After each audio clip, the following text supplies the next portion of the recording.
Episode of the Campus Comics Cast. We're getting up there, heading up into 100 here pretty soon.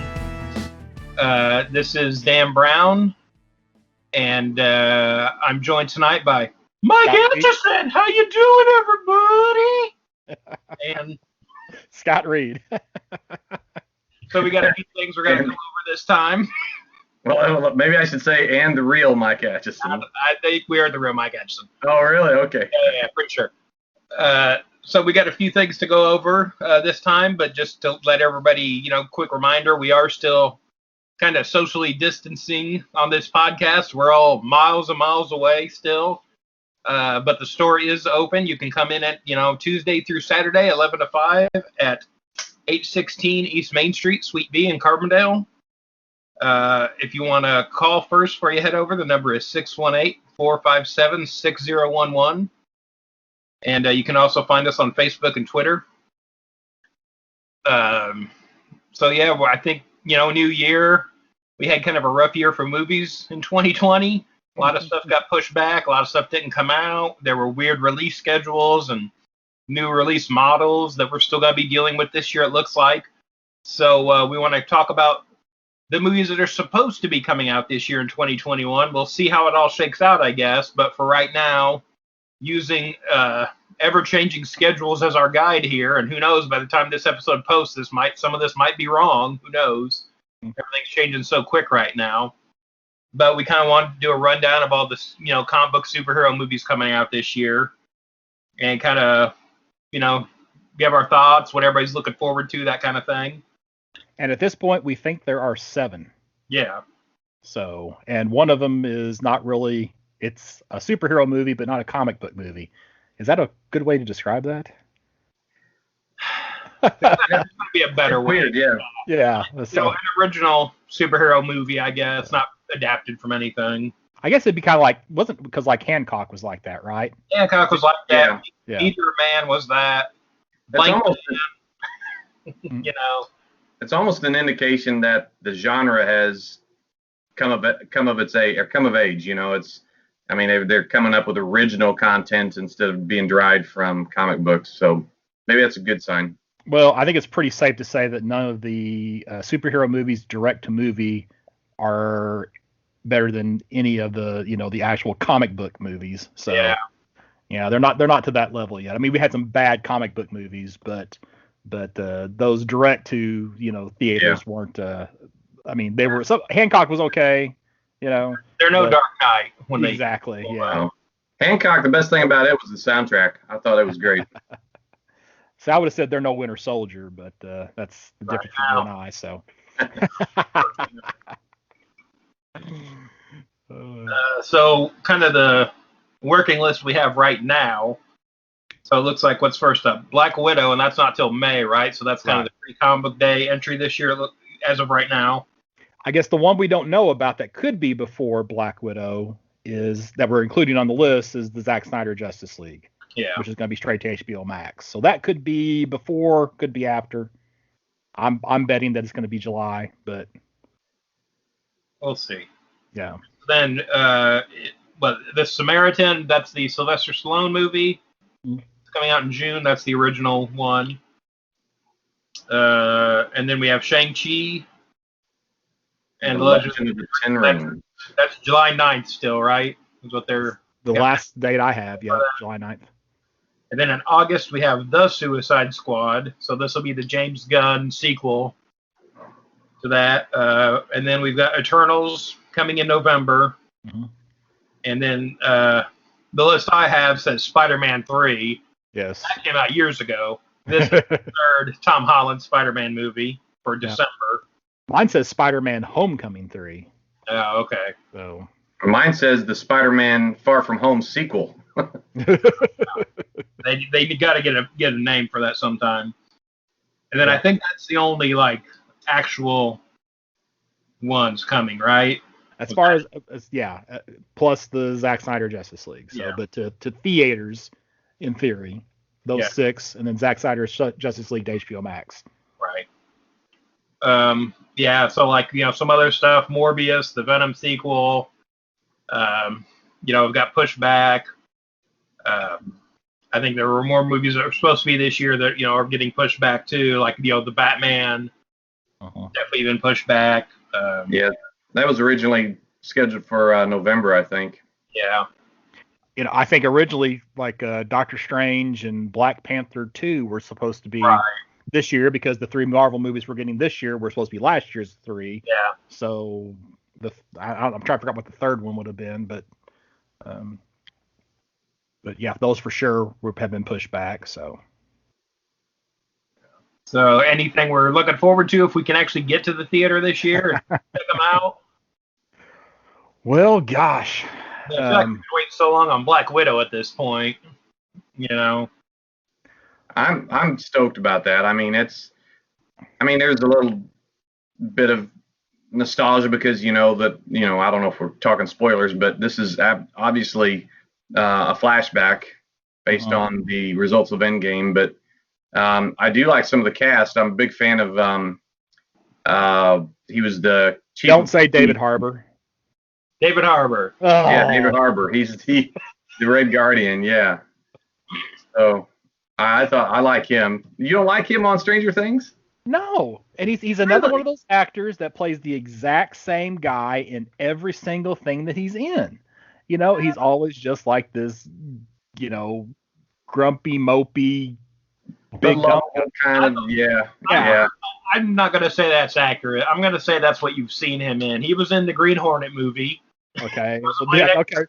You're not helping your argument. He was in the Daniel Craig James Bond films. He wasn't playing that character. Okay, I don't remember him.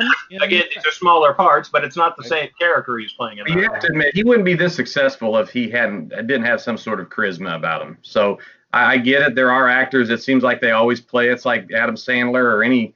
It's usually I would say people like Chris Pratt and always play the same guy. Right. So, but that's not the only reason. I think it seemed like it'd be a good palate cleanser. It's not a big multi character. It's not like the Avengers. It's her on her own, and we get to see it, look into her backstory. So I think I look forward to it. I'm looking forward to the movie. I'm just not looking forward to David Harbour in this movie. I'm looking forward to the rest of the movie, and I hope he doesn't have a particularly large role, because he's the comic relief. You can tell by the previews that we've seen for this that he's going to be the comic relief, and I'm tired of these movies just being played for laughs. So I kind of just don't want to see that. Plus the jokes that he has, like the joke about his costume fitting and stuff like that. Well, they ripped that off from The Boys. So it's kind of it's not even original. So that's what kind of bugs me about it. I'm going to call it right now. Oscars 2022. David Harbour breaks home Best Actor. He got beat out on an Oscar, I think, several years ago. I think I read something. I forgot what the movie was, but he's got some chops, just not the kind that Scott likes. Apparently not. No. But the rest of the movie, I'm looking forward to. So. Right. I couldn't figure out who that Iron Maiden character was, or that actress, Rachel Weisz. I had to look it up, but I remember her from some other stuff. So she's a pretty good name. Yeah. I'm trying to think, what all have we got trailers for? I know we've seen stuff for Suicide Squad. We haven't gotten an Eternals trailer yet, have we? No. I don't think so. I don't think I haven't seen anything for Shang-Chi either. Yeah, no. Sure. But I don't go looking for trailers, so there could be something out there, and I just completely unaware of it. Stuff for Zack Snyder's Justice League. There's been some stuff released for that. Mm-hmm. Yeah. It's been like stills, right? Well, they've shown some footage at the DC Fandom thing, and some of that stuff's out there. So, Suicide Squad had one. Yeah. But yeah, so I'm trying to think of I haven't even heard too much about most of these movies. I think they're saying Celestials though are going to be in the Eternals, right?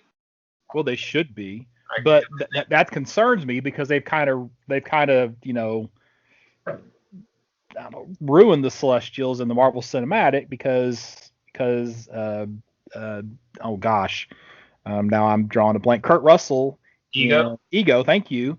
You know, he was a Celestial, and like, well, the Right. planet Ego was not a Celestial in the traditional, you know, Marvel comics. So Well, we saw an Easter egg of one. Was it in the first Guardians movie? yeah, well, Nowhere was a dead Celestial. Yeah.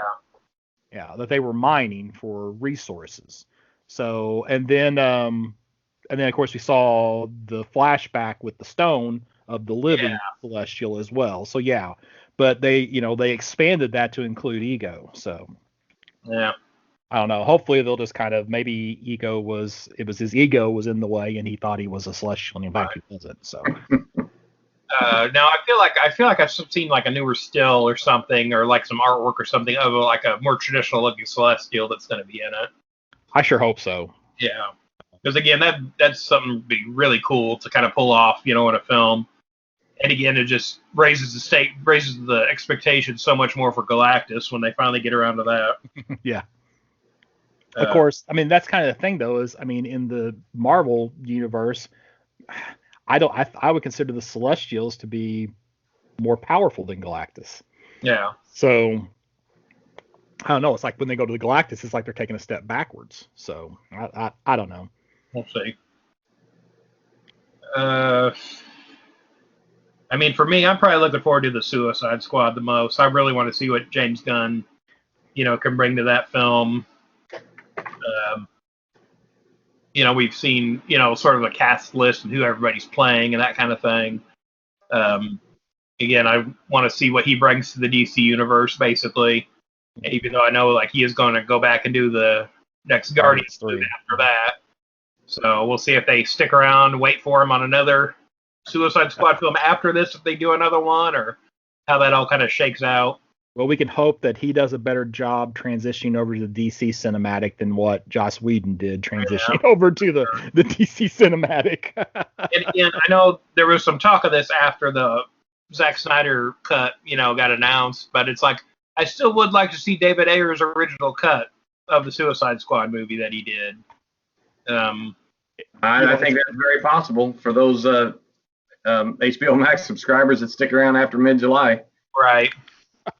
You know, my thing is, how much worse could it? It couldn't possibly be much worse, and it's almost certainly going to be better. Yeah. So, do it. Well, I also am looking forward to the Suicide Squad, mostly for redemption of the brand.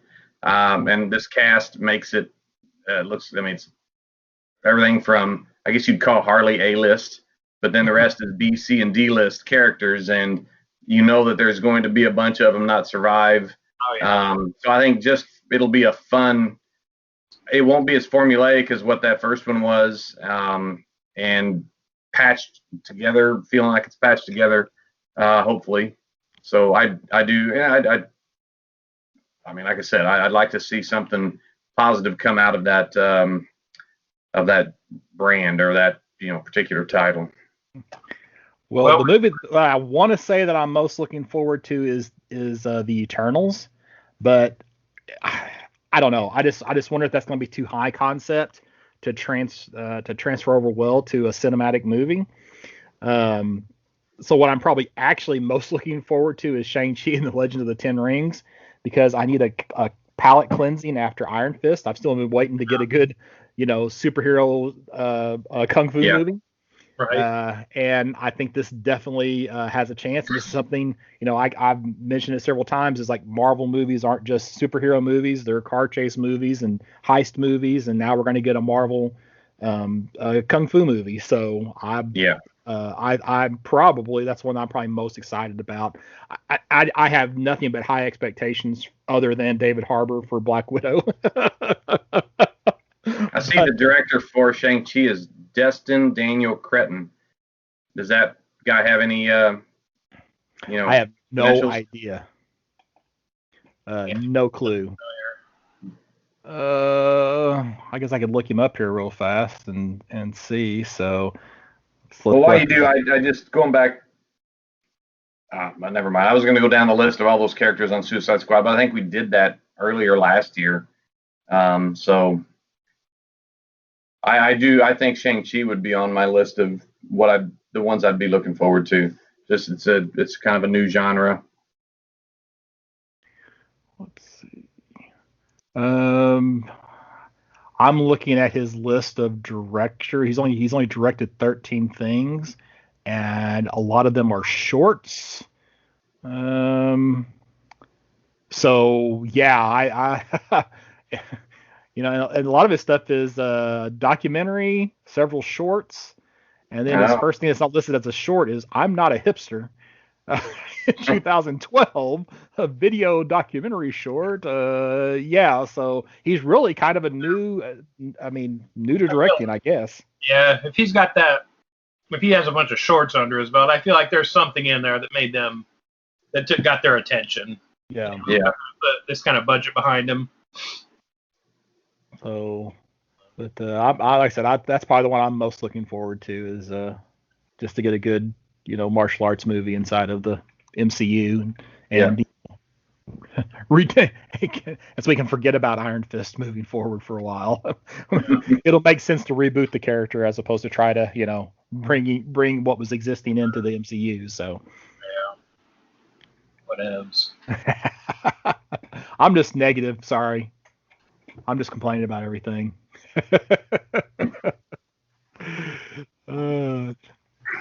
I don't know. Anything else we want to say about the movies? I mean, if whatever it's going to be titled, I think I'd be looking forward to the new Spider-Man movie, the untitled sequel to the last one, which is supposed to be really late in the year released, and also the Justice League, the Snyder Cut. Largely because I want to see Darkseid on the big screen for once, and maybe get some redemption on that. Yeah. What's that? You're not going to see him on the big screen. I mean, yeah, true. I don't know. It's depends on what size TV you have in your house, I guess. So now, of course, you said. Yeah, right. I feel like if theaters were open, there would be some kind of like limited release, thing they would do. Oh, I tell you what, though, there is a fan art for Spider-Man No Place Like Home, where it's, him walking down the yellow brick road to New York. Oh. So that might be what we're getting for the sequel. If he's wearing ruby slippers, I'm not going to watch it. Right. What if they have webs on him, though? Well, with the Spider-Man movie, though, we're supposed to be getting of course, Jamie Foxx is coming back as Electro. Tobey Maguire and Andrew Garfield are supposed to make an appearance in this movie. Yeah. Oh gosh, I'm trying to remember who else was supposed to pop in, but they're with the Doctor Strange Multiverse of Madness. Alfred Molina as Doc Ock, isn't it? Yeah, that's right. Mm-hmm. So they're I guess they're going to be making a move towards the multiverse for at least this next phase of Marvel movies. So. Yeah. We'll see. I feel like I don't know. I feel like you got a lot more stuff you can do before you have to play that card necessarily, but. Yeah, it's almost like because Into the Spider-Verse, was so positively received. I agree, Dan. I think they might be jumping the gun on that, but I don't know if a lot of the rumors are true about how WandaVision's going to tie into Doctor Strange and this ties in, then I don't know, they can make it work. So. Well, it's not a superhero movie, but again, we were supposed to get a James Bond movie that keeps getting pushed back too. So I'm not getting my James Bond fix for a while, it looks like. I think right now they're saying November again. We'll see. Mm-hmm. But to kind of tide me over the meantime, we've got a book we were looking at called Velvet that is definitely of the genre. Yes. And I actually thought about this again because I was kind of, straightening stuff up at the store the other day, and we have a few of the trades. So this is kind of a fun book that I've read. It's by, Ed Brubaker and Steve Epting. And the concept, sort of the quick concept, is basically Moneypenny as James Bond you know. And again, this isn't a James Bond book. It's just more of a spy thriller sort of thing, but it is the idea of, you know, the secretary who used to be an agent but has access to all the secrets and knows, you know, where all the bodies are buried and that kind of thing. So, but again, this is a really fun book. I thought they had some kind of production deal for that at one point, but I've never heard anything about that since. But you know, it's a really good book. I wish there were more, but we were gonna take a look at the first story here. How many volumes are there, Dan? I think there's 3 volumes. 3, yeah, altogether. Yeah, I went and read the first 2, not realizing that there were 3. Oh, and, yeah. I was thinking that there were 2, and it's like, oh, now I gotta read the third one. So but the first one, it was so good that I just wanted to keep reading. Yeah. It is good. So this first storyline is Before the Living End. And did you guys have any thoughts before we get into it, or? Go ahead, Mike.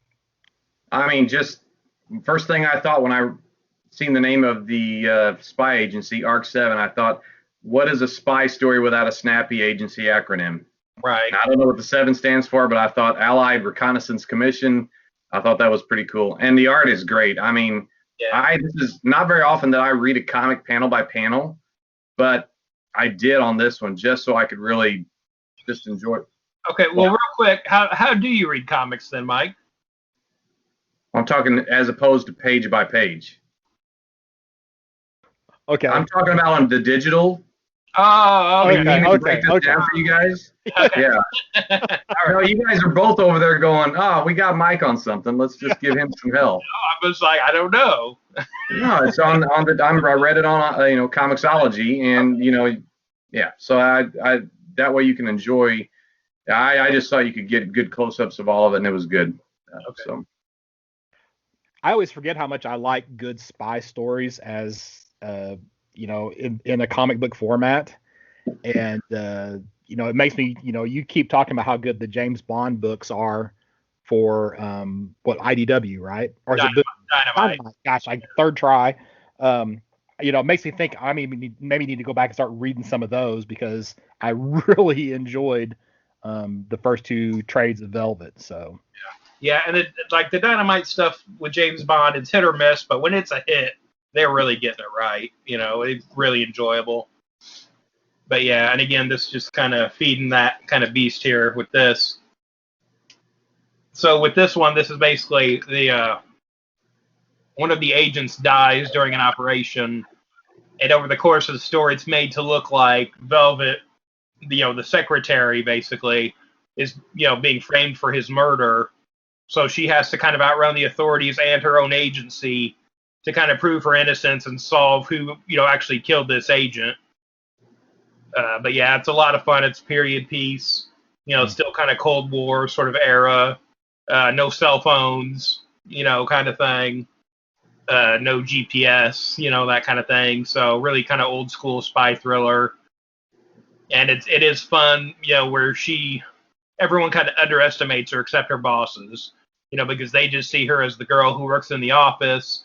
Meanwhile, she knows everybody's dirty little secrets and, knows kind of the ins and outs of everything and is able to get the drop on them. So yeah, it's just a cool concept. And again, why hasn't someone come up with this concept before kind of thing,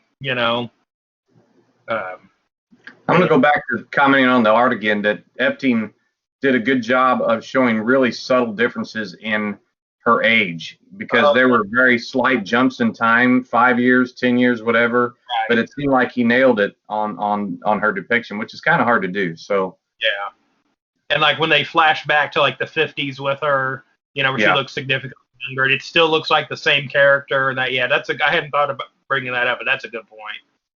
He is pretty good with that, and a lot, other artists wouldn't put that much thought, or maybe not have enough time. Right. Because I believe this was coming out pretty sporadically when it was first being published, so I'm sure he probably had time to kind of develop that kind of thing. But yeah, just a really good story. Again, it's just kind of fun old school spycraft. And like the thing where she's sort of running away from him at the beginning, and she jumps out the window, and they realize she's wearing like a stealth suit, which is like some technology she stole from them. You know, she would need it to get away and kind of stay one step ahead of them. But yeah, and she uses that repeatedly throughout the first couple of trades. So, yep. Now I don't remember. Was there any indication as to why she was relegated to being the secretary at a certain point, or is that just being hinted at? Well, I think they're implying that something happened on one of her missions, and that it was set up to look like, maybe her husband, who was an agent, was a traitor. Mm-hmm. And so they kind of took her out of the field at that point. Like, not that she did anything wrong necessarily, but kind of why take the chance? Was kind of the impression I got from that. Yeah, it just wasn't. It wasn't real defined, at least at the end of the first volume. But it definitely has me hooked for the next. Yeah. And again, really kind of scratching that spy itch right now for me. Going back and reading. Oh, yeah. It was a nice. I read the Dark Knight's Death Metal, the last few issues of that, and read all of those ancillary one-shots, and this was a great relief from those comics. It's a nice palate cleanser. Yeah. That's the word of the podcast, palate cleanser. Yeah. But yeah, I like the sort of twist of like, she kind of slept with a lot of the agents in the office, but like she knows all about them, because of that. She knows like where their, sort of hideouts are, that are off the books and all that kind of thing. So yeah, it is really like she is sort of in the best sort of position to know everything where she's at. And that's even she doesn't have any scruples about seducing, certain characters. I think it was like some government official's assistant, and she didn't really want to seduce the old government official, but she seduced his personal assistant and got into the information that way. So she's not afraid of. I mean, I guess that's the way real spies operate. So how much does James Bond sleep around? Come on. Right. Why wouldn't she? Yeah, it's great having a female protagonist in this genre. So. And I like the part too where she gets like, I think he's a general or whatever, gets her, his new wife. She needs information from, and the wife is saying, "I won't leave till I see my son." But Velvet has to get her out of there, so they sneak into this bedroom. Turns out it's the general, and she's really trying to kill him. Yes. And then Velvet just realizes she should have seen through this. It was kind of a rookie mistake, but she's been in the office too long. Like, right. Lost a step there, but yeah, just really good stuff. Yeah. And how she's able to recognize, it's like, okay, I'm not as strong as this guy is. So if I don't take advantage of, the surprise and immediacy, when I'm in a fight with this person, if they don't go down now, I'm not winning this fight. Yeah. So I like that, how she thinks, and how they show that throughout this. Yeah. Kind of like breaks down the fight and what she's doing, what she needs to do to beat him. Yep. Great cast of characters too. I mean. Yeah, I remember. I think I read the first issue of this whenever it came out, and I never got back to it. Oh yeah. So I'm super glad that you suggested that we reread this, because it is definitely, if anybody has any interest at all in spycraft, then this is definitely a book that you should read. So. Yeah, and again, this first volume kind of ends on a cliffhanger. It's definitely not the end. It's just sort of the first 5 issues here. But yeah, I'm definitely interested in going back and rereading the rest of this too, just because it's such a good story. And again, I thought I heard years ago that this was in development somewhere. To what degree, who knows? But it's like, why hasn't this been turned into something at this point? It seems like every couple of years there's a new female-led action spy thing that never really goes anywhere. But I feel like this is such a solid story. I feel like, if you get the right lead in this, you could have a really good, franchise, basically. Yeah. And it's such a good twist on the James Bond concept. I found an article from 2017 that says Brubaker and Epting's acclaimed spy comic Velvet is headed to television as a live action drama. Right. This is from the Hollywood Reporter. let's see. I don't recognize this name. Kyle Killen from Awake and Lone Star is in charge of adapting. But yeah, they don't. There's not anything else in addition to that. So, but any good comic book that gets released now, automatically there's rumors of it being adapted. So who knows? They might be working on it. Who knows? It could just be stuck in development hell like so many other things do. But I think this one is definitely worth. Bringing to at least the small screen, if not the big screen. Yeah, whatever they do, I'll watch it. Mm-hmm. If you guys want any recommendation on a TV show with a female lead and of a sort of a spy thriller drama, my wife and I just finished watching something called Absentia, and I think it originally came out on AXN, but it was streaming on like Netflix or Amazon Prime or something. But it's about as similar as I can come up with on TV to this story here. Yeah. Well, there was what's it? I want to say it was CrossGen did a series years ago, and I don't really want to recommend this to people because they never finished it. It got canceled like halfway through the story. Oh. It was such a good concept. It was the comic called Kiss Kiss Bang Bang, and it was basically James Bond has a new female partner. Not literally James Bond, like a James Bond type. And the James Bond character dies, and so now she has to figure out what's going on and kind of stop the bad guy, and like she kind of has to take the lead on this. And again, that was another, it's a similar. I won't say it's too similar to Velvet just because it's a female lead, but again, just another kind of fun twist on that trope. But it was a really solid story, and it had a great twist on the last issue, and then they never finished it. Oh.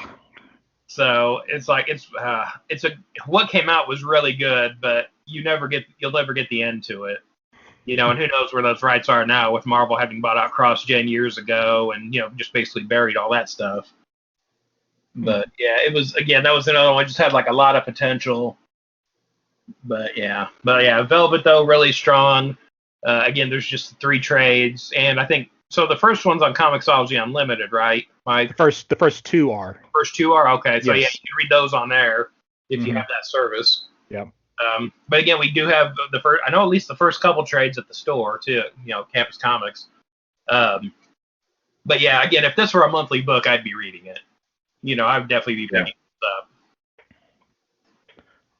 up. I agree. Hey, did you mention Kiss Kiss Bang? But were you talking about the comic series or the movie, or both? It's a comic series. The movie's good though too, but they're not related. Yeah. They're not related? I don't know. They're 2 different things. Oh, really? Okay. Yeah. Do we want to grade Velvet before we leave it? Oh, I'm gonna go near mint. Yeah, I love this stuff. I'd read this every month. If it was coming out. Yeah, I'll actually go near mint plus on this one because it's really really good. Yeah, this is. Yeah, I'm near mint. Yeah, I'd read this till the day I died if they were coming out with it. Yeah, it's one of them deals where if you were on a desert island and you wanted to grab a few graphic novels, it'd be good because it's got a lot of reread ability. That's a word. And you don't feel like you're just reading the same stuff over and over again. You see new things and nuances and Yeah, and I've read all this before, and I'm still enjoying it this time around too. Mm-hmm. So I'm all for it. Well, I second Scott on giving you kudos on the recommendation. I'm glad we picked it up. Again, just putzing around the store and ran across it again. So, Yeah, I mean, it's one of those things where there are certain things that, I've read this digital, but I'm going to try to track down at least a copy of issue number 1 just to put into the collection, just because it's so good. So yeah. And again, the back issues aren't that hard to find either. Like they're out there. I know we had some at the store. I don't know if we still do or not. But yeah, they were in the back room and I was sorting everything a couple years ago, and Mike was too. But yeah. Well, is that all we have to say about Velvet this time? I think I'm good on it. Pretty high recommendation from everybody there. Another thing we wanted to go over is the DC Universe app. Basically went away this week, and now we have the DC Universe Infinite app in its place. Again, if you had the old app, it was basically just an update. But there are some differences now with the new app, and again, this is just about 4 days ago when they relaunched. Again, I'm a subscriber, so I thought I'd just kind of go over some of the new features and some of the differences that they've got. Again, the big difference is no video content. So the shows and the originals and things that were on there are no longer on the app. There's no video component to the app anymore, which is, it's disappointing because it was the idea was sort of a one location for all your DC stuff when it launched, and they even kind of promoted it that way. So as everybody kind of predicted, was a lot of that stuff is migrated over to the HBO Max app. So if you have that, you'll have a lot of that same content there. Not everything's on there.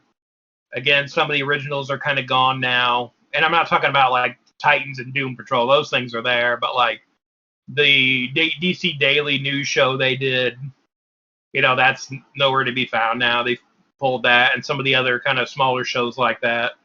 There actually is an article. So the community stuck around. So the community is still an aspect, even though I think it's like a mini site on DC Comics, maybe DCComics.com, because it redirects you there from the app. But there is a thread in there that people are posting to of like where you can find all this DC content now. So a lot of the stuff is on HBO Max. Another thing too I've noticed recently was the Tubi app, which is a free app. Has a lot of DC stuff over there too. So some of the stuff it looks like has ended up there. So if you're looking for something, there's a lot of like older cartoons and stuff on there too. They have, and again, they have a lot of different things, but a lot of DC content ended up there, which I didn't realize. But there is a thread on the DC Universe community, kind of lists where everything is. And if you go through that, there aren't too many things that are MIA. There's a few things that just are gone. A lot of stuff is on the DC YouTube, which some of that content was before the DC Universe app launched, so you can kind of dig around and find some of that there if you were looking for it. But again, there's the CW Seed app, which is different from the CW app. I know they have some things there. Like I think the Constantine show was on there. I think that's still there, and some different cartoons and things that they have. But again, if you're looking for something you can't find it, maybe check out that thread, see where it ended up. The kind of good thing though is they added like about 1,000 new comics on here, because this is essentially just a comic reading app now. But kind of the big things that we didn't have on here before were Vertigo. We got Vertigo now on here. We got Black Label. Black Label wasn't on here. They're starting to throw some Milestone stuff up. Not much. I think it's basically first issues right now, but they were saying they're going to be adding Milestone in the coming weeks. I would imagine next month, for Black History Month, they are going to, I know there's going to be some new Milestone digital stuff coming. I would assume there's a big push with that when that comes next month. We've got Hill House on here. A lot of the Hill House content is on the app now. A lot of the, just sort of like original hardcovers. A lot of that stuff wasn't on here previously. We have some of that stuff now. V for Vendetta's on there. There's going to be newer stuff is going to drop on the app sooner, whereas before it was a year. Now they're saying it's going to be 6 months, which is for a lot of books is like when the trade comes out. So if you're a trade reader, there's that. But and I believe the original digital books will be on like 3 months after they premiere. So like stuff that comes out on Comixology, like the Harley Quinn, Black, White, and Red, and the deceased books they do like that will be on there 3 months later.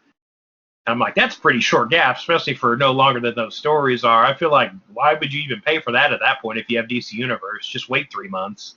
It's right. Not, things are really continuity heavy. They don't tie into big events. Yeah, there was something weird they announced where they said free to read comics. I'm like, I'm already paying for this service. I can read all this anyway. I'm not sure if that's like for a trial or something or how that works.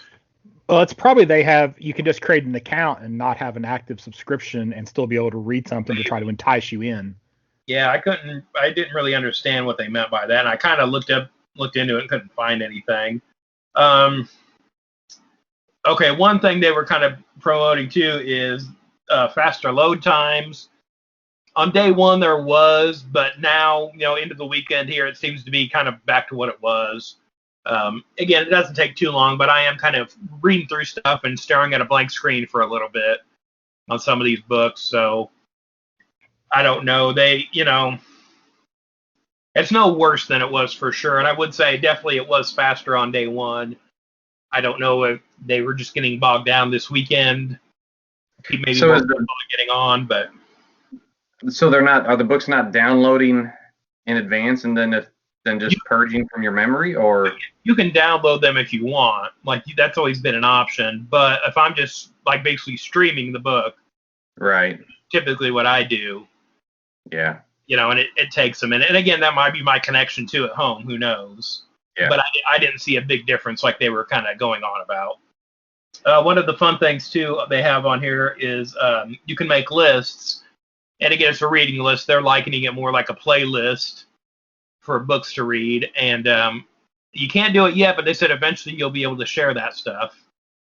So, I'm kind of going through, coming up with some different lists, and things like that. That's kind of fun.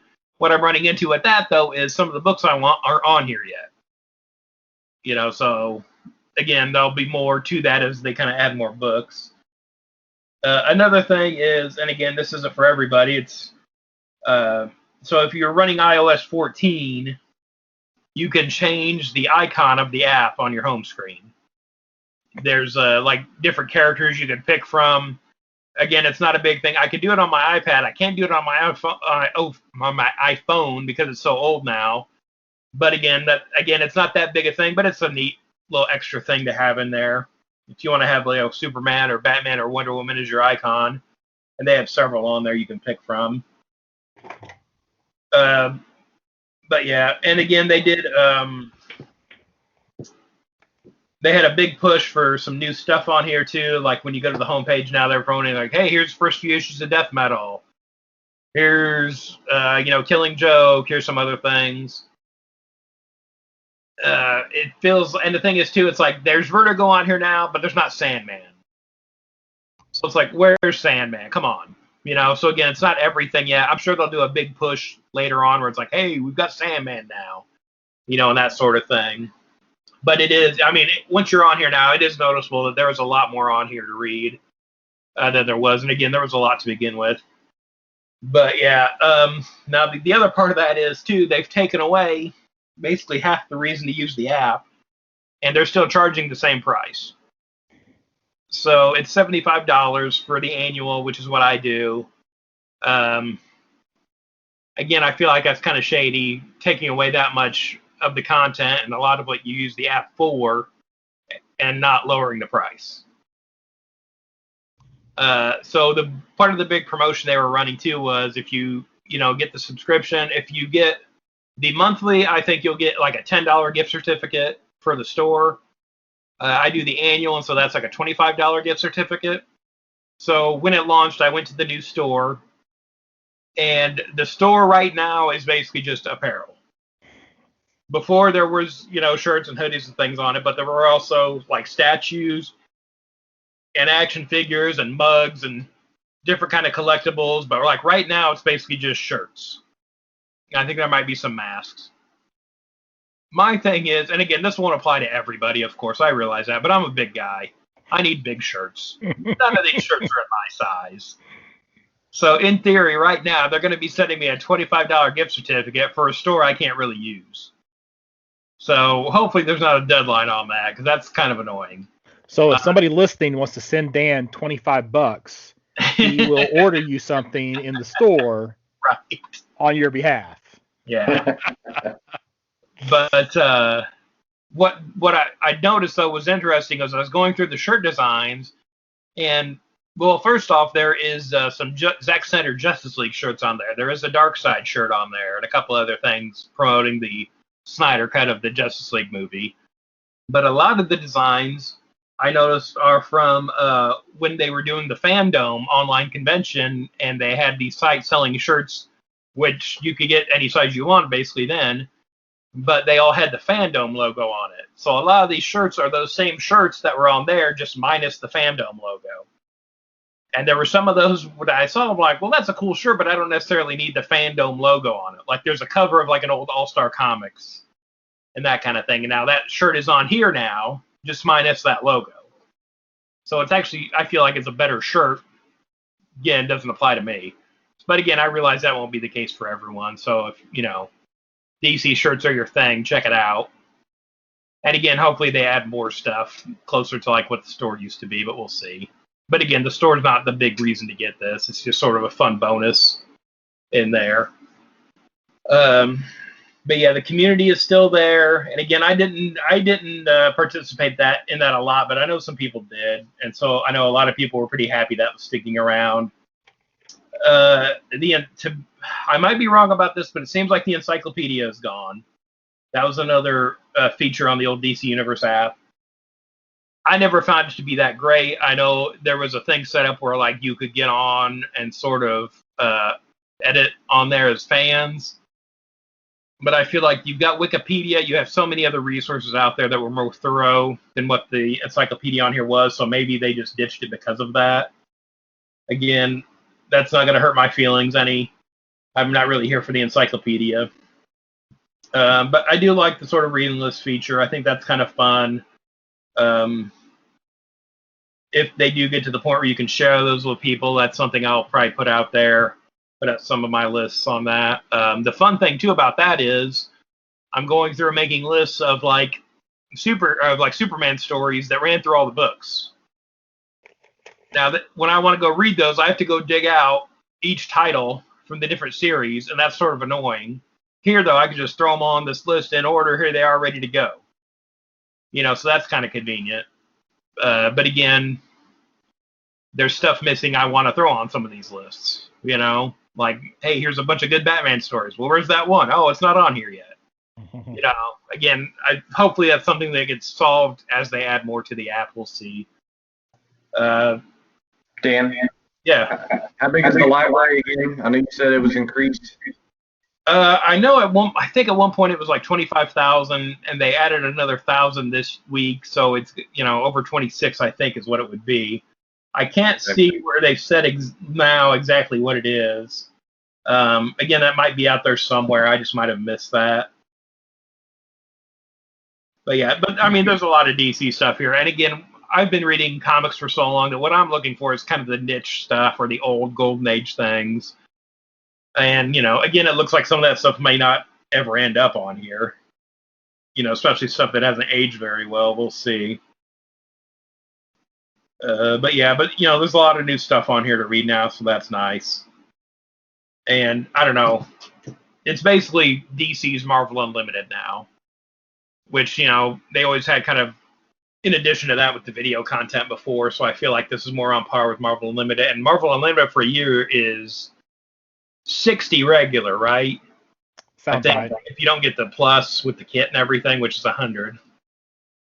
So again, it's more money than Marvel Unlimited, which you figure they would want to kind of keep on par with that, but I don't know.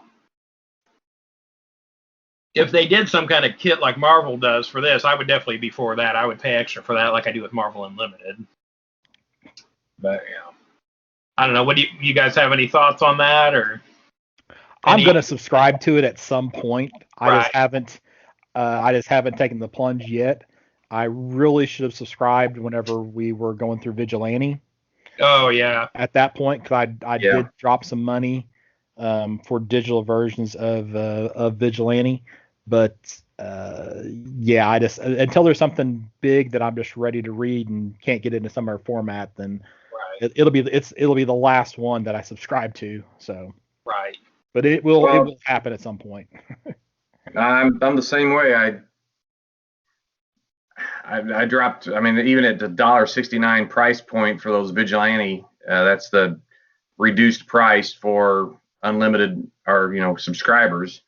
I still bought quite a few that way, and that adds up. That was probably 2 or 3 months worth of DC app subscriptions. So Right. I just haven't. I mean, it's almost like I look at my read pile and I don't know if I'm going to take advantage of it. Now, I probably would, especially on if we're picking something to read or I have some reason to go back and try to find something. I'd rather just go, or hopefully that it's going to be in this library.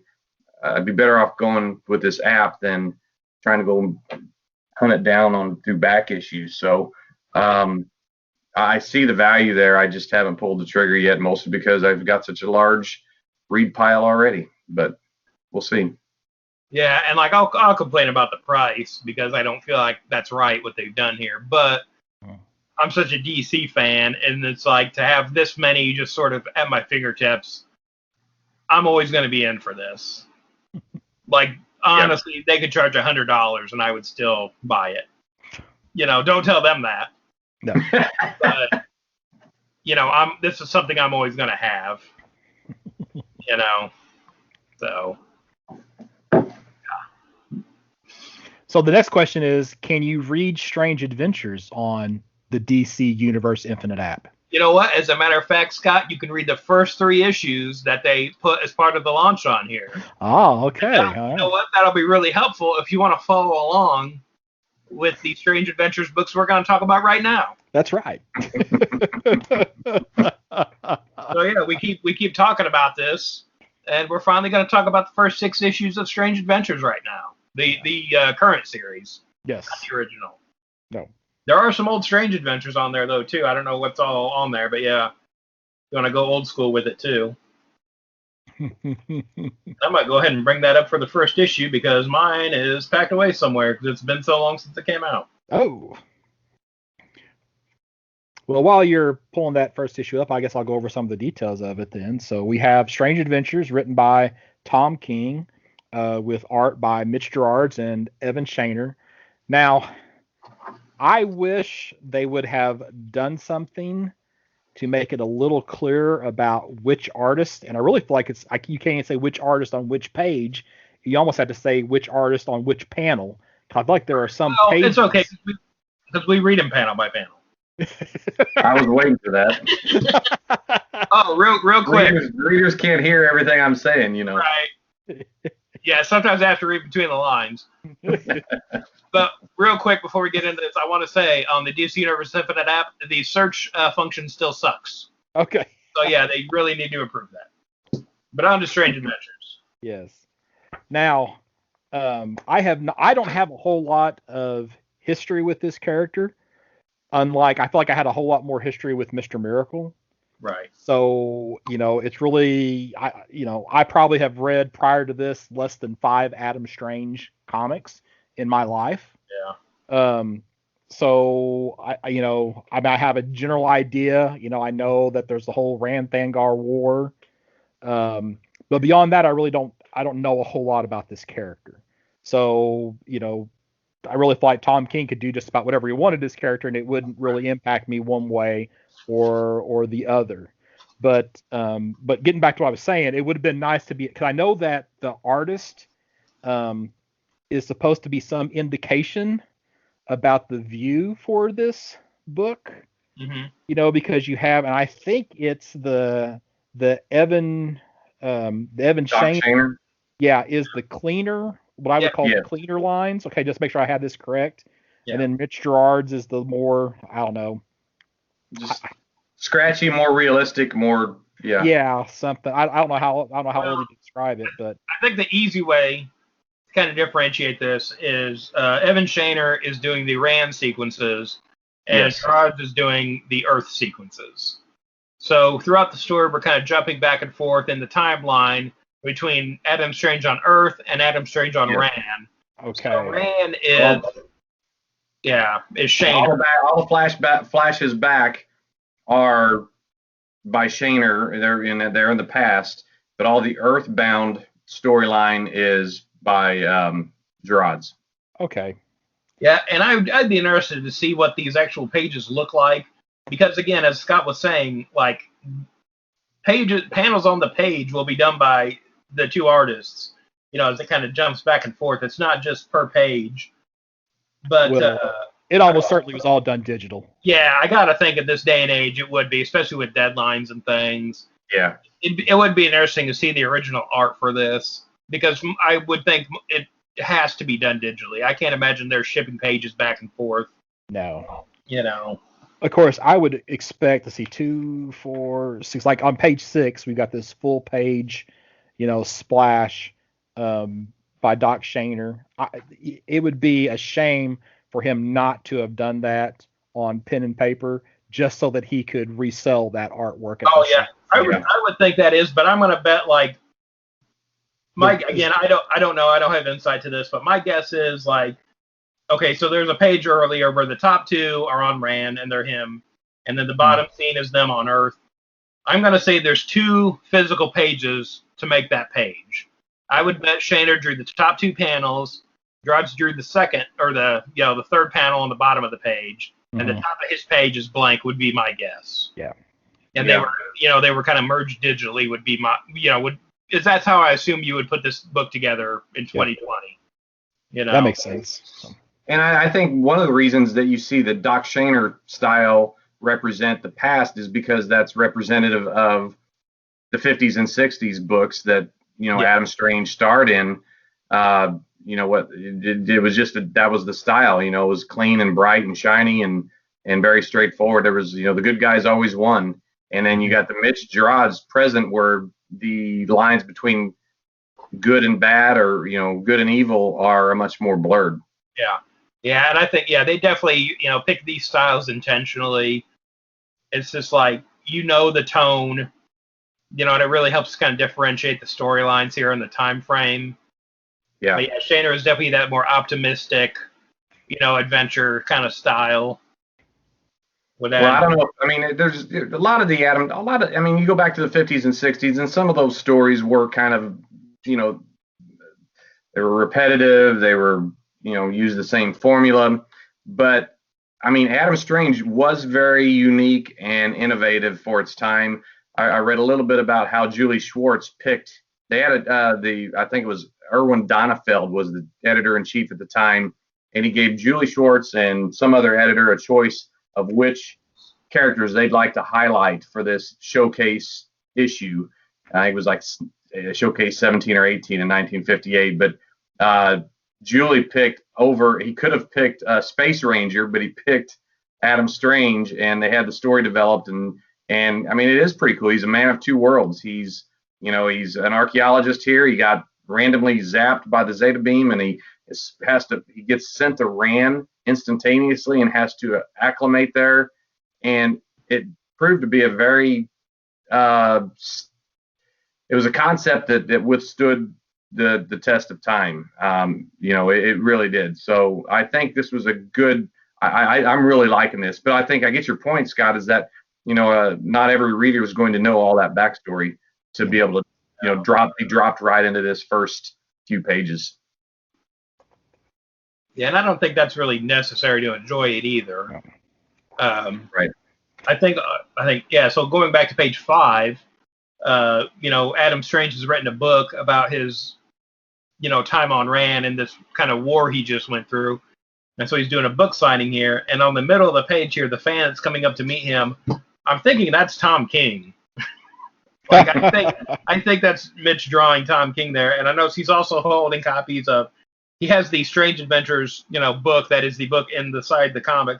He also has the Mr. Miracle Trade and Sheriff of Babylon there too that he's holding. So kind of dropping some their other work there. Okay,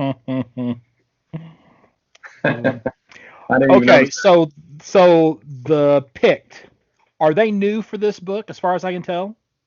Yeah, I think they are. I never heard of them before. Dan, do you know? I think they're new, and again, it's just more like generic alien villains, sort of thing. I will say that there was a tribe back in the King Arthur times in Scotland called the Picts.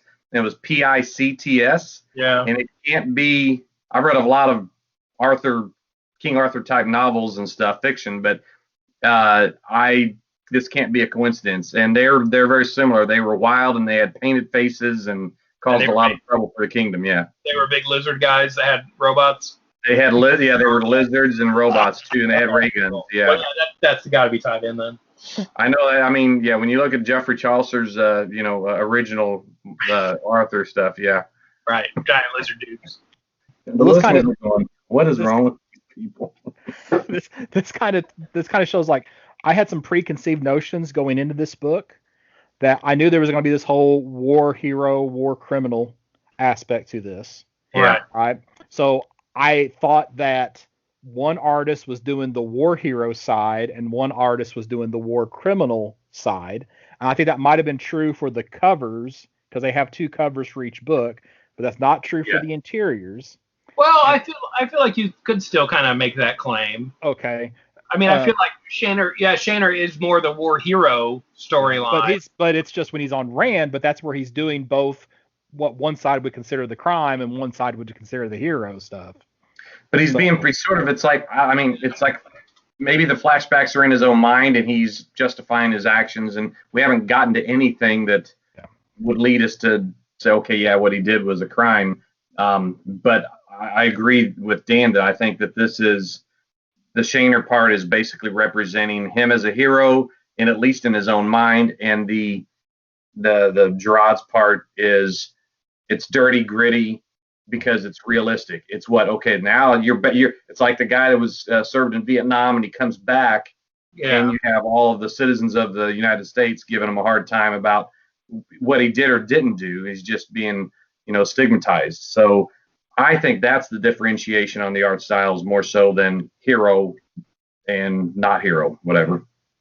And then the other part is I really thought that I didn't feel like they needed to create a whole new alien menace, that they could have told this story using Adam Strange's existing history and not invent a whole new, villain for them to base this story on. I mean, anytime there's a war and you had like the Rand-Thangar War, and then there were, of course, other things in Adam Strange's history, they could have used that, one side's view versus the other side's view, because I'm reading this and what I'm thinking, is that, hey, the winner's who writes the history, right? Right. And since his side ended up winning, that's the history, of the, of his story. So I didn't feel like they needed to create this new alien race for this series. I think they kind of I don't know. I don't know if I don't want to say lazy, but I guess maybe they just didn't want to deal with the baggage of previous continuity. I couldn't name one alien race that Adam Strange had on a regular basis as a nemesis, except I think of Kangaroo. But Kangaroo looks like a bug-eyed, ridiculous character, so I don't know.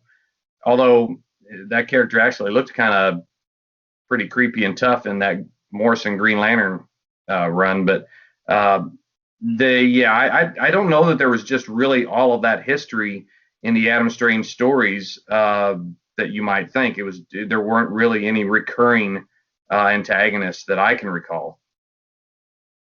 Like I said, I was just going back to the Rand-Thangar War, which wasn't that long ago. Honestly, I didn't even like that series, the one in the mid 2000s or whatever. Yeah. I didn't read it, but again, that's one of the assumptions that I had made coming in, is that we were going to get a story based on something that previously existed in the DC universe, not something that is brand new for this book. Okay. Yeah. I can see that if they were examining a specific event from an old comic, that could be kind of fun.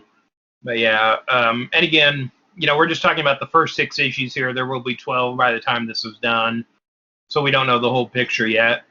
But again, as far as the story goes here, we've got Adam Strange at a book signing. He has this sort of crazed fan come up to him, accuse him, of like being a war criminal, basically.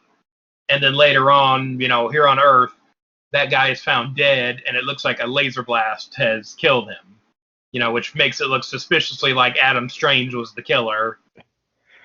Well, I don't think a laser blast would normally leave a massive blood stain on the the concrete. Depends on the angle, maybe. That's what they say. Yeah, well, they say, but it looks more like a shotgun blast to me because it's, just because of the blood spray and all that stuff. So, I mean, because usually the thing with lasers is that it cauterizes, so there's actually not a whole lot of blood. So, Right.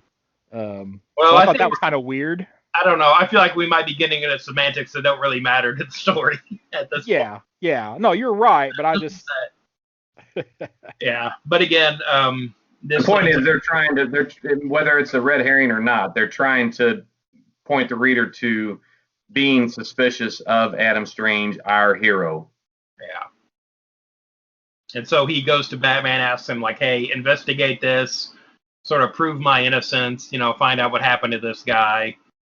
Batman says he's too close to him. Again, they tie a lot of Adam Strange being in the Justice League or being friendly with the Justice League in here, and it's like, I don't remember him ever being that big a part of the Justice League.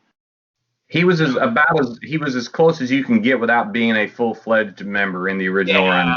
Yeah, I think that's probably more apt.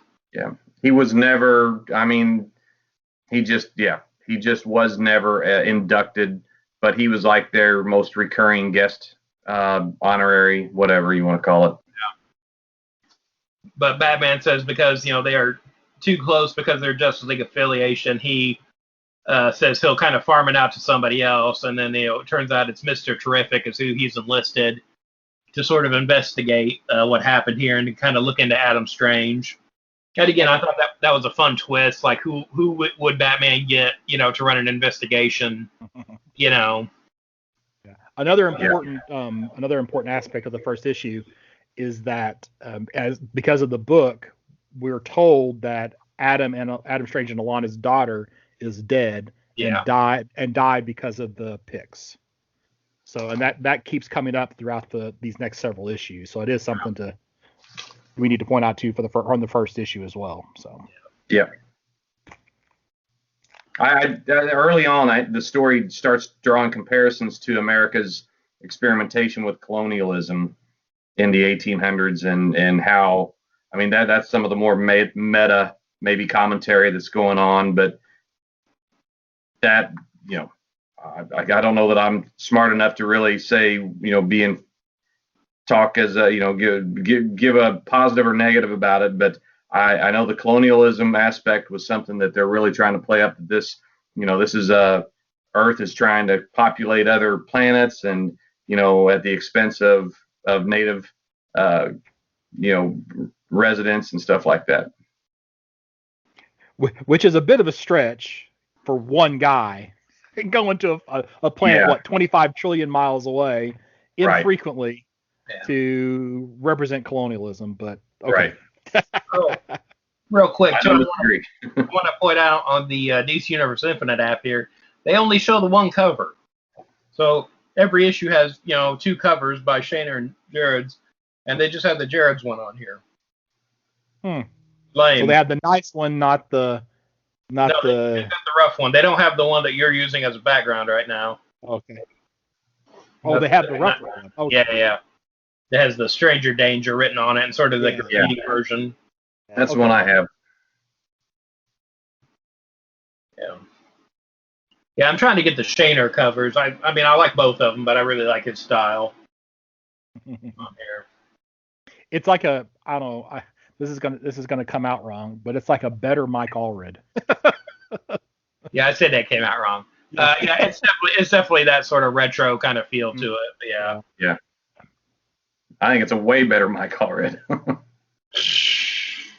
The line work is not as thick for Shaner as what it is for Allred, I guess is how I would describe it. Maybe that's a better way of describing it. I sense a dissenter here. Yeah, it's kind of hard to top Mike Allred for me, but whatever. No, I like Mike Allred. Don't get me wrong, sure. But it's stylized and it's not for everybody. No. Right. Issue 2? Yeah. 2. So now we've got Mr. Terrific sort of starting his investigation. Like, he goes to get a copy of the book. I do like the thing they do here where the T-spheres that follow him around are constantly quizzing him. Yeah. On things, again, kind of playing up his intelligence. Of course, I don't know that a third of the book needed to be dedicated to those T-spheres asking him questions. I like it's like a quarter to a third of the comic is just that. There's a lot of that. I do like the idea that it's always going on around him. Mm-hmm. But yeah, it's again, hopefully that is less as this series goes on. I think this is the only issue. So I mean, yeah, it's the only issue where they do that. But it definitely, I think they overdo it to give you the idea that that's constantly the way he challenges himself, whether it's trigonometry or philosophy or history or whatever. And it's just proven that he's like the second or third smartest man on Earth. Yeah. And again, that's been a part of this character, and I think they've kind of implied too that that's how he sees himself. He might be the actual smartest man, that kind of thing, but he says he's the third. Yeah. But yeah, and they sort of and he's also sort of challenging himself physically as the story goes on too. Like as he's doing his investigation, he, is boxing with a sparring partner, and then he, I don't know, I guess he's on a river and he breaks the ice with a weight and then swims underneath, and, he's at the firing range and stuff like that. So he's not just challenging himself mentally, but also physically, as this goes on. You might say he's a terrific character. Yeah. My note from this issue, I have 2 notes. Actually, I had 3 notes. Okay. A third of the thing about him being quizzed. All right. We do learn that one of the things that Mr. Terrific thinks he knows is that Strange's daughter may not be dead. Right. And then my other note on this issue is it's mainly a filler issue because not a whole lot happens. Yeah. Issue 2 is pretty, it's decompressed to the point of wow, I think it's good. It's working on a message more so than plot progress, and it works for that reason. And this issue probably works better in the collection than it does as a monthly installment. Right. I'm glad I actually read issues 1 through 7 just straight through. I'm glad I read them that way. Right. Because I imagined reading these months, or what was it from issue 1 to 2? It was 8-9 months or something like that. No, it wasn't that long, I don't think. Was it? It was a while, but yeah. It's 4 or 5. But yeah. Something we forgot to mention on the last page of all these books. Is a quote from an artist, about how they view kind of what it is that they're doing. I forgot who was in the first issue, but the second issue we got Alex Toff, and I remember. I think Carmine Infantino was in the first issue. That's right. I remember there's a Maurice Severin someplace, and so Maurice it's all Severin was one. Artists, which I thought was kind of cool. So Murphy Anderson was in one of the later issues. Yeah. And again, I don't know. It kind of takes me out of the story right at the end, but again, at the last page is not that big a deal, I guess. Well, I guess it's Tom King speaking to how the artists and writers viewed what it was that they were putting on the page, based on how we would modernize that and view that. Because pretty clearly they're all saying we're making the good guys, we're drawing the good guys. Yeah.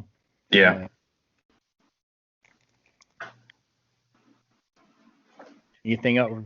Issue 3? Yeah. Well, yeah. Okay. So with 3 in the Rand sequences, we have Adam Strange doing this sort of gladiator battle with one of the natives of the planet, trying to get their help. But meanwhile, back on Earth, we start to see Strange contacting other heroes, saying hey, what's going on with the investigation? And then, he finds out from Booster Gold that they're not supposed to talk to him anymore and that kind of thing. And I can tell you from experience that really happens. I've done a lot of investigations in my day, and people that they don't want to, but they're well, I think Mike and I are friends enough that I can ask him, hey, what's going on with the investigation? Can you tell me? And that's a real thing that happens. What do you tell him, Mike? I tell them, sorry, I can't tell you anything. Which tells them everything they need to know. Yeah, right. Yeah, I had thought about that. That's interesting, though. Well, this was kind of one of my first, big questions, because here we have Adam Strange questioning other members of the Justice League about whether or not Mr. Terrific can be trusted, Yeah. to kind of do the right thing. But it's kind of like if Strange trusted Batman and Batman chose Mr. Terrific to do this investigation, then Strange should implicitly trust Mr. Terrific because Batman trusts Mr. Terrific, especially if Adam Strange is innocent. Right. So that kind of felt odd to me. Yeah. Which I guess we'll maybe later on talk. Well, yeah, it felt odd. I mean, the things he says to Superman, if I'm the investigator, I'm thinking, well, that's indications of, if not guilt, at least he's hiding something. Because he says, I obviously wanted someone to show the truth, but not to push some stupid agenda.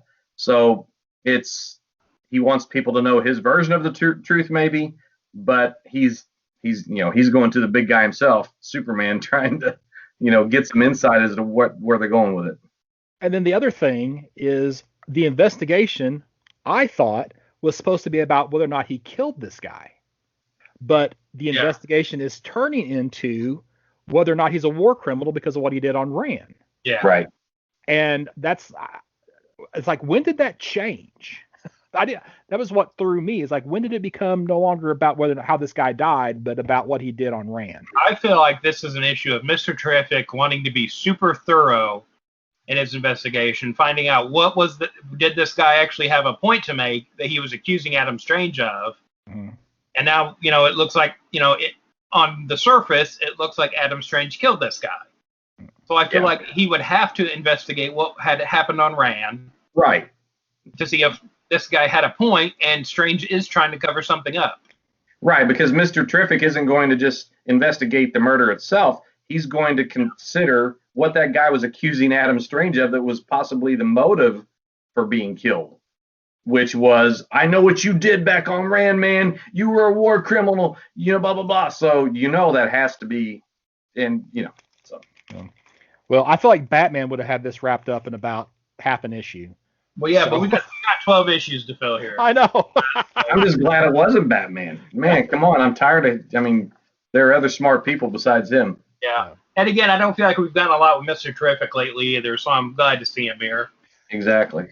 Okay, we haven't talked about Alana any, but okay, so like in the second issue, they show her smoking, and I feel like the entire reason that they show her smoking in the second issue is so that in the third issue they can draw her blowing smoke in Batman's face. Could be. But I think that makes her more realistic. That is my favorite character in this story. She is obviously very manipulative. Yeah. It really does feel like two characters. Yes. From her depiction on Rand to how she is on Earth. Right. And it just, and you can say the same for Adam Strange too. Yeah, for sure. But it does feel like too, like at this point, it does feel like Alana especially is trying to undermine the investigation. Oh, absolutely. And with the accusations of like their daughter might still be alive, that might be what they're hiding. Yeah. And they may have a reason, it's presumably to protect her from something, and that they don't want Terrific to expose the fact that their daughter's still alive, maybe for whatever reason. Right. But it also looks bad that, maybe Adam Strange is guilty, and that's why they're trying to do this. So, yeah, there's definitely some back and forth with that. I do like to, and I think I picked up on it here in the fourth issue, where Adam Strange is talking to Superman on the moon. They're kind of going through some of his various costumes over the years here, and I think this was this like from Justice League United, I think, run. I think that he had this outfit. Yes, it was the Jeff Lemire run on that. He had that basically full face glass over his red and white with the kind of black piping on it. Yeah. But yeah, I do like too. He, asked Superman to take him back to Rand ahead of the Zeta Beam, and Superman says he can't do that because it'll take too long and he has other responsibilities. And then Adam Strange just punches him right in the jaw, but all he does is break his hand, and not really affect Superman at all here. Right. This was another thing where it's like, you're telling me there's not a single person in the DC universe that couldn't have taken him to to Rand. Right. Really? Well, I don't know. I feel like they get into this theme sometime of like sort of like the underdog superheroes of the DC universe. And I like it when they do it, but it does feel forced. Like, oh, you know what? Like back when they did this with Blue Beetle in the Countdown to Infinite Crisis, where Max Lord kills him. Like he's investigating something. Yeah, spoilers for a 15-year-old story or whatever it was. But like he brings up these suspicions he has about this investigation he's doing, and everybody kind of blows him off, and it feels really out of character for everyone to be treating him like that. But like it was a good story, and I feel like that's kind of what they're doing here too, where it's like a superhero that everyone's kind of suspicious of him now. They're not taking him real seriously. Superman says, yes, I realize it's important, but I have other responsibilities. By the time I get you there, it won't be that much longer, then the beam will just take you. And, the reason that Hal doesn't take him is basically because of politics with the Green Lantern. Right. And it's not like he hasn't gone against the Guardians before. That's kind of his thing. Well, this is one area where I'm not going to be beholden to continuity and what he's done before, but to me, this is like one of your high school buddies that's under investigation for murder, and he's coming to you, and you're like, dude, I love you, man, but I don't want anything to do with this. So they're trying to gently put some distance between themselves and him. It's not that they can't take him to Rand. It's not like any number of the characters in the DC universe couldn't do it, but the story is, look, they don't want any part of this because there might be something to it.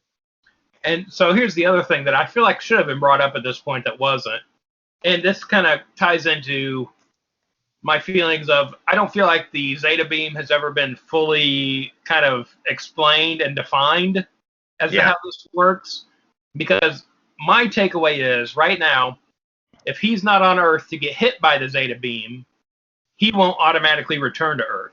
Right. And he has to be at a certain coordinate to hit him. Yeah. So my assumption is if Superman or Green Lantern flies him to Rand, he would just stay there.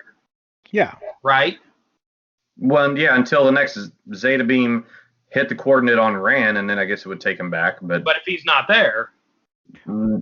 But if he wasn't transmitted by the Zeta Beam, I would assume. I don't know. I don't know if it's like a round trip ticket or not. Yeah, because here it seems like it doesn't necessarily. They say here the effect wears off. Not he has to get hit by the beam again on Rand. That's right. That's right. This sort of 3D effect where he fades out. If you have a guy that's accused of being a murderer, wanting to go to a planet 25 trillion miles away, that they keep saying, he might just stay there. Right. Yeah, you're right. The Zeta Beam is more of a rubber band snapback effect than it is. You're right. Yep. Okay. So yeah, that's true. There's something to that. Okay, more on Alana in this issue. So one, she breaks into Mr. Terrific's home, which I'm assuming that him being a hero, he probably has some things in place to keep that from happening. Yeah, and I think he even mentions that. Yeah, so she's able to circumvent his defenses. And then two, she sets up Batman for a photo op where it looks like he's harassing her. Yeah. So again, she is very, very manipulative, in this series. So, you have to think that a lot of what's going on has something to do with her. So. Right. And I mean, they're a married couple, so she may be covering some things for Adam and he may be covering some things for her, but I don't think either one of them know everything that the other one's done. I think that's what we're going to find out. Yeah, because I think at some point she even mentions, like, when he was off in the final battle or something, he never told her exactly what happened. Yeah. Right. Spoilers, you're right. Yeah.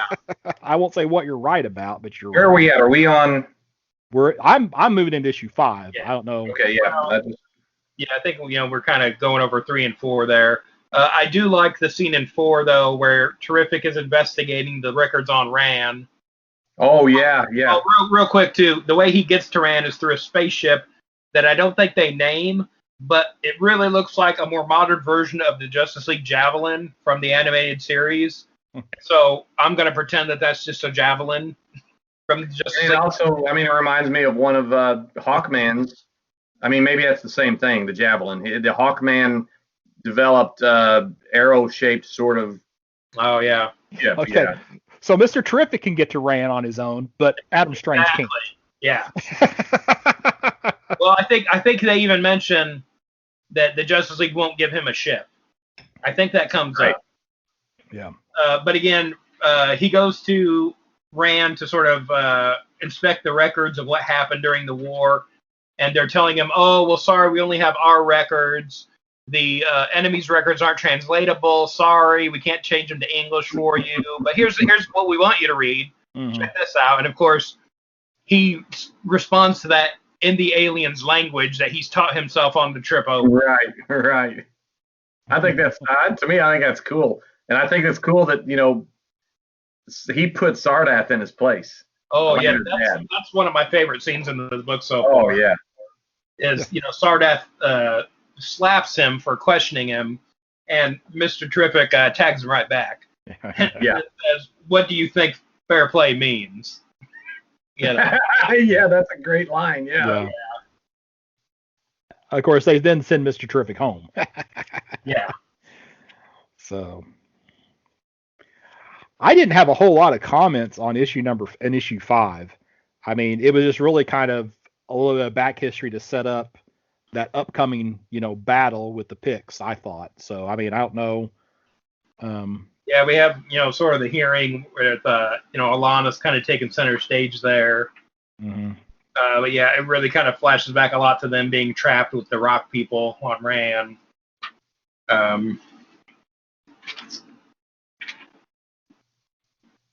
Yeah, and it's Alana who really kind of gets them on their side. Get the Rock people that they need to help defeat the aliens. Mm-hmm.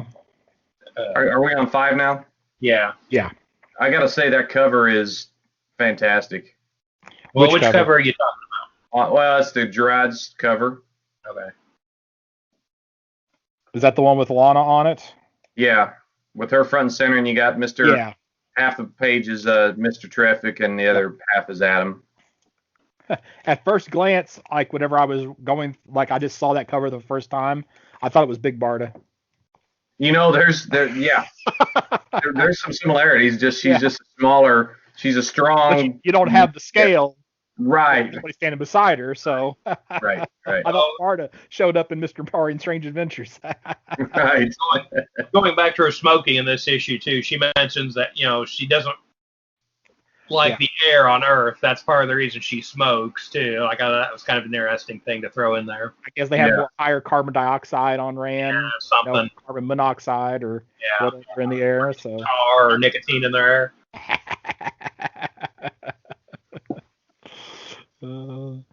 So issue 6. Issue 6. I thought it was interesting that things are getting shut down in this issue, but it's not because of COVID. It's because of the invasion. You got a Seth Meyers cameo there.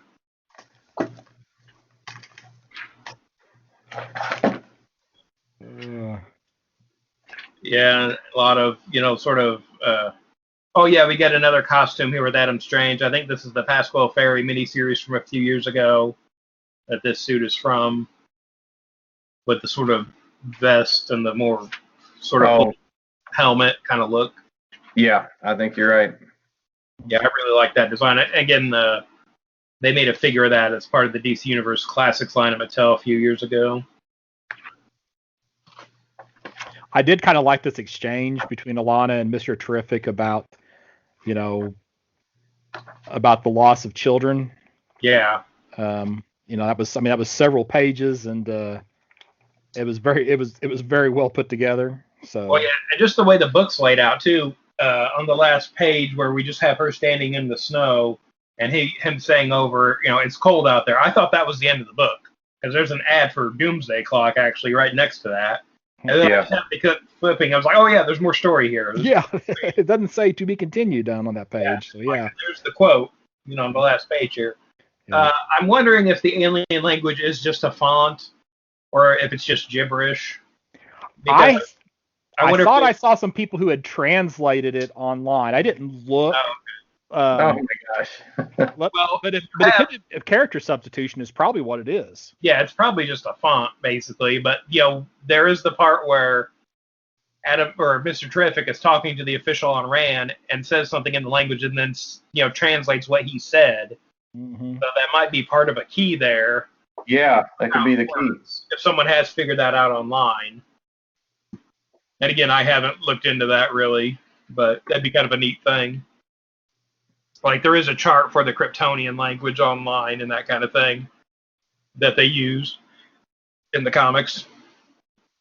I gotta say, one of what you were talking about, Scott, about Atlanta and Mr. Terrific, they're back and forth walking through the snow and talking about kids and death and all that stuff. It's just that to me, that's one of King's biggest strong points is the way he can dialogue those kinds of conversations. Yeah. I actually found. I think this is. I'm looking to see if this matches up where there was some. Was there any picked in issue 6? I think so. Because they got the big fight. Oh, yeah, when they go meet the leader of the army or whatever, and he talks to him for a while in that one panel. Okay. Yeah. About what page is that on? The pages aren't numbered. Okay. I mean, approximately. It'll be first half, last half of the book? First part of the second half of it, I think. Okay.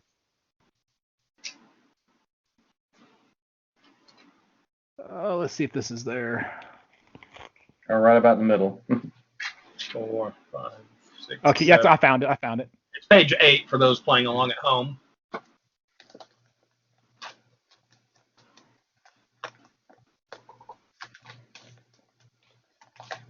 Okay, yeah, it wasn't what I thought it was. So, okay, never mind.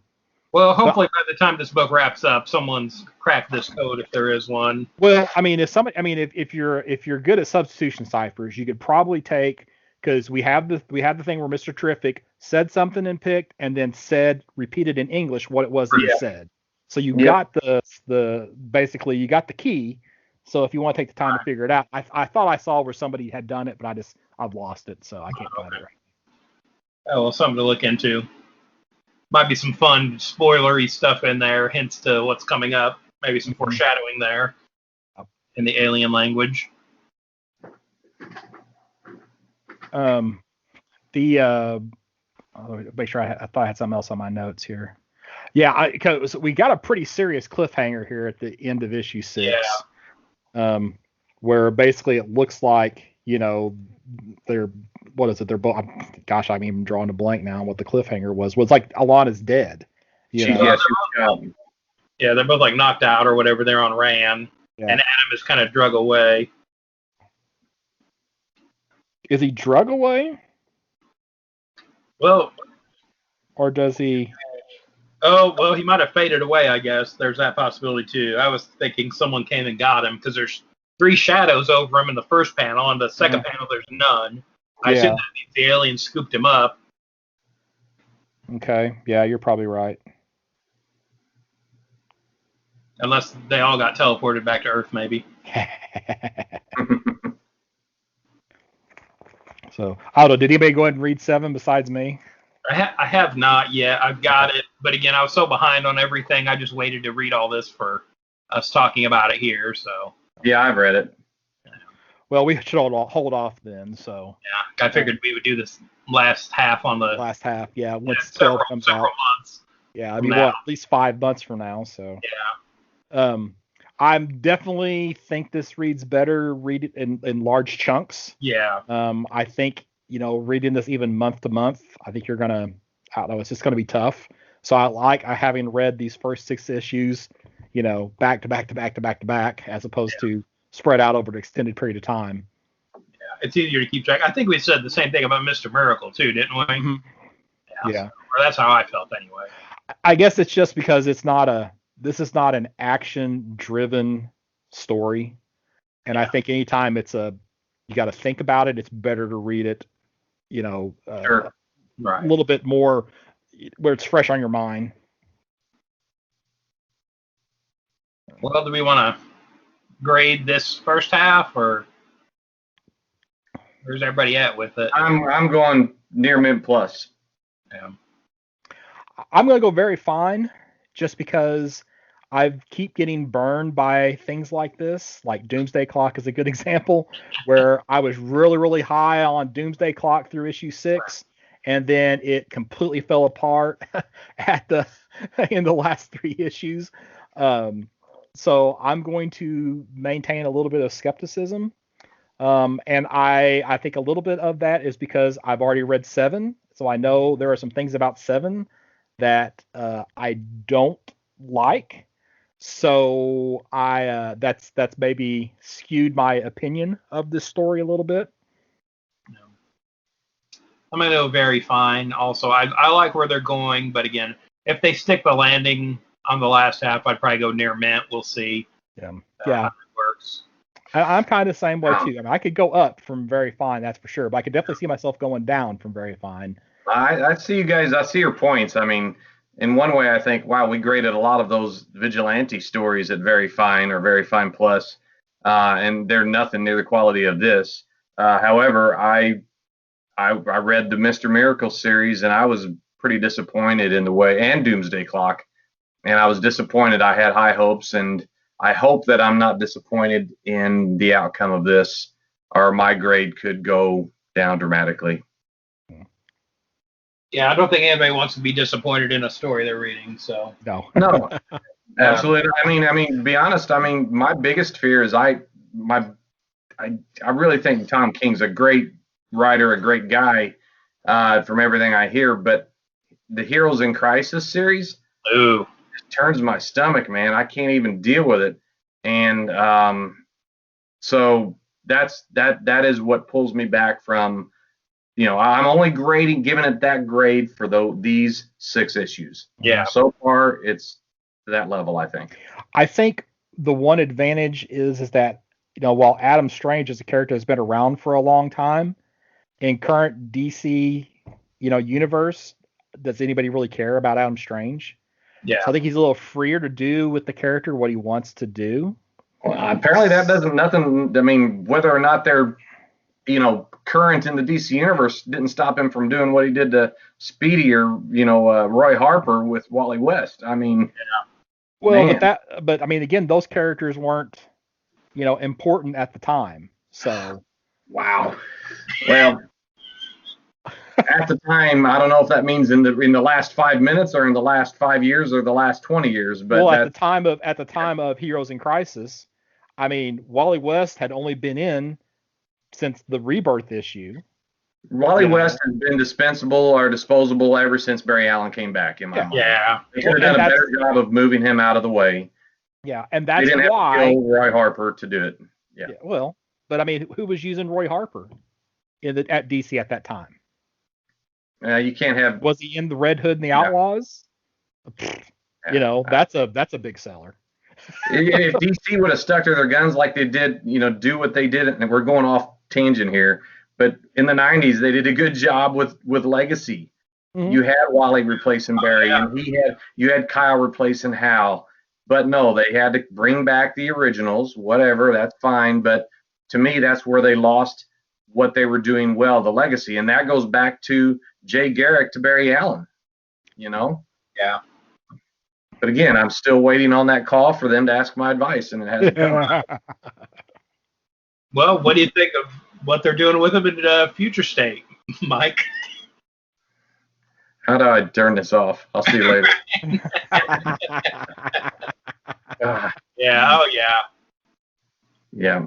Yeah, I know what the point is. I think, yeah. Is Adam Strange known to the to current readers? No, it's. I'm not one to say though, because I'm very familiar with him. I just think he's got the potential to still be a good character. He's got absolutely a great science fiction character. Don't make him a murderer and send him off to ride around in the Metron's Mobius chair. What if they do, but it ties into Mr. Miracle? King-averse. Oh. Well, are we done for this one? I think so. I think we're getting into some heated discussions this time. Oh, yeah. We're killing Mike's blood pressure. Right. I feel my face turning hot right now. Well, if anybody at DC does want to get a hold of you to get your advice, Mike, where can they find you at? They can reach me at Mike Atchison 5 on Twitter, Okay. and I'll be looking forward to it. Now, what about you, Scott? Burgcomics.com, burgcomics.com has links to my Facebook and my email address and Instagram feed and eBay store and all that fun stuff. So. And I'm Dan Brown, and you can find me at Detective651 on Twitter, Instagram, and my TeePublic store, which it seems like I've been saying it a lot lately, but there is another sale coming up soon, so check that out. I'd like to say you can find me Saturdays at Campus Comics, but I've been toiling away in the back room for a while sorting stuff. I don't feel like I've seen any regulars for quite a while, but that's where I'm at. And again, that's at 816 East Main Street, Suite B in Carbondale. Tuesday through Saturday, 11 to 5, and the number is 618-457-6011, or you can also reach out to us on Facebook or Twitter. And I think that's it for this time. We'll see you later.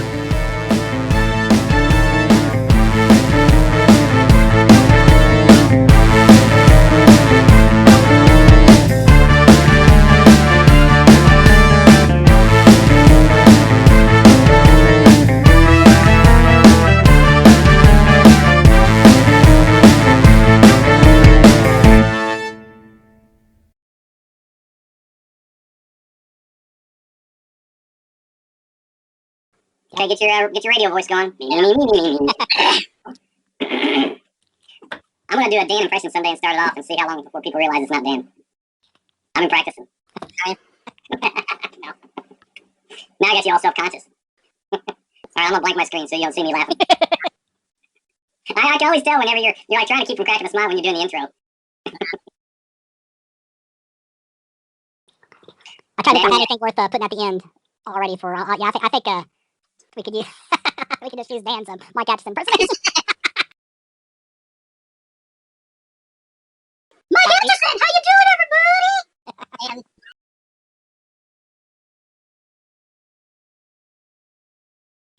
so I don't know if you looked. I don't know if whenever you look at the feed. I don't know if you ever even look at the feed, but I actually have improved the feed now so that it actually gives more information than just saying Campus Comics Cast. I've actually got complete sentences and stuff in the description, as opposed to just like Well, I thought it listed the topics, didn't it? Yeah, but I have a descriptive version of the topic. Oh, okay. So if you look at 91, right, it's a whole heck of a lot better than how it was before. So, and I may backtrack and a few of them, maybe some of them like the interviews that maybe are a little bit more evergreen. Oh yeah, and I like this passive aggressive. Dan and Scott discuss some of their favorite for 80th anniversary. Yeah, because somebody didn't just talk about it, so. I'm sorry, I can't. Are you guys muted? I can't hear what you're saying. What? Well, if you muted us. Passive aggressive, yeah. You got me. I mean, yeah, it wouldn't take much. But you know what? You guys would do a better job anyway. I'd be picking up one of my 3 Captain America comics to talk about.